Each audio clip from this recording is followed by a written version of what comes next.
Kanina you mentioned that this concert, I'm here. Oh, sorry. Yeah. You mentioned earlier that this concert is also a celebration of your friendship for more than 23 years. Siguro we wanted to know, in the past 23 years, what has remained in your friendship and what has changed as well? Anyone can answer, please. Siguro, for me, ako yung sa ngayon dito sa amin, ako yung nalalayo sa kanila kasi ako yung sa probinsya nakatira. Pero pinupuntahan nila ako. As in monthly, merong isa sa kanilang nandun sa akin. Minsan, weekly pa nga. Madalas, tumira pa to sa amin.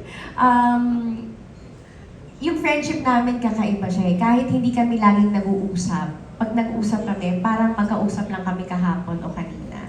So, even though we are not always together, we remain really good friends. Sabi ko nga, all these years, sila yung talagang naging totoong kaibigan ko. Kasi yung iba, they just, some people you meet, acquaintances lang, people you meet, they come and go. But them, kahit hindi kami nagkikita o nagkakasama, andyan pa rin sila para sa akin. And I swear, they're really very, very supportive sa akin. Every election ko sila po yung nangangampanya para sa akin. Kaya super love ko sila. They did too for me before.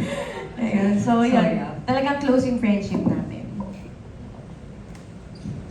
Change. Hello, good evening everyone. Hindi pala ako napag-greet kanina. Yung change naman sa amin, wala eh. Parang halos ganun pa rin yung friendship namin. Pagka may Bumalik isa, na lang. Oo, bumalik na lang lalo. I mean, ganun pa rin. Wala talaga. Walang nagbago sa friendship namin. So kapag may kunyari matagal na kaming hindi nagkikita, gusto na kaya si halika, tas magtatawagan na kami, girl, anong gagawin nyo? Tara, puntahan natin si Katya or si JC or ako, ito kapitbahay ko eh. So, madalas akong kay Katya or si Maui. Kami dalawa. Lagi kami nasa BGC na Kasi tayo yung single eh, kaya. So, kami yung parang, girl, kailan ka natin mamimit yung mga future? Ganon. Pero never nag-change yung friendship namin. Ganon pa rin. It's the same. Can I just add? Honestly, change, no? Talking about change. Ang naging change ngayon, planning this reunion, I think, mas lumabas yung pagmamahal namin sa isa't isa. And that's true, sorry, na-emotional naman ako. Hormones! Sorry. Kasi sobrang emotional namin ngayon sa grupo namin. Parang pag nag-uusap kami, naiiyak kami lahat. Parang lumabas talaga yung pagmamahal namin lalo sa bawat isa na dati, syempre, neglect mo kasi minsan hindi kayo nakikita or kunyari, syempre mga babae din kami, nagkakaroon din kami ng tampuan. But now, this reunion taught us to be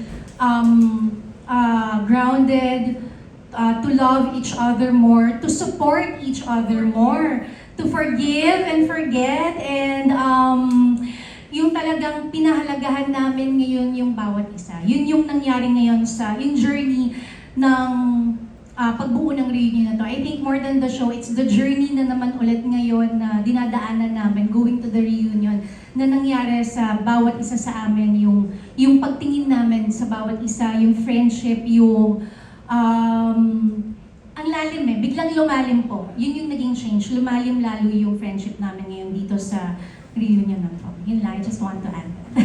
Thank you. Thank you. Anyone would like to add? Anyone would like to add? So yeah, you must understand that during that time, di ba, mas madalas pa namin kasama ang isa't isa kaysa sa mga pamilya namin. So talagang para kami mga naging magkakapatid. And so yeah, I don't think mabubura yung memories na yun. So that's why it's kind of emotional for all of us. Actually, through the years, right now kasi naging matured kami. Before kasi masyado pa kaming bata, tsaka may insecurity. So, karamihan, di ba? Yun ang problem. Kaya nagsisimula ng away sa group. Ngayon kasi, lahat kami nagkakaintindihan at kung may problema yung isa, nagtutulungan kami lagi. So, yun ang kinaganda ng grupo namin ngayon. Thank you. Thank you. Direk, sabi kanina, all the girls are very collaborative. Everyone has an input sa pagbuo ng reunion concert na to.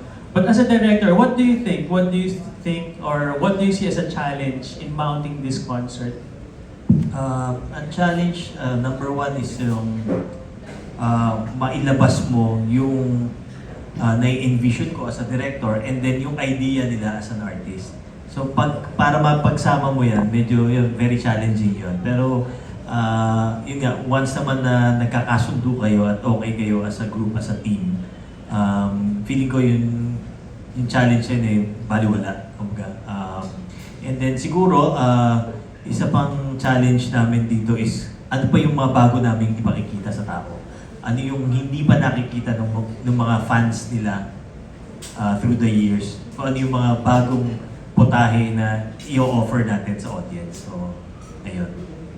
Maraming salamat na again. Good luck to the concert. Thank you so much. Ngayon naman pakinggan natin from Manila Times.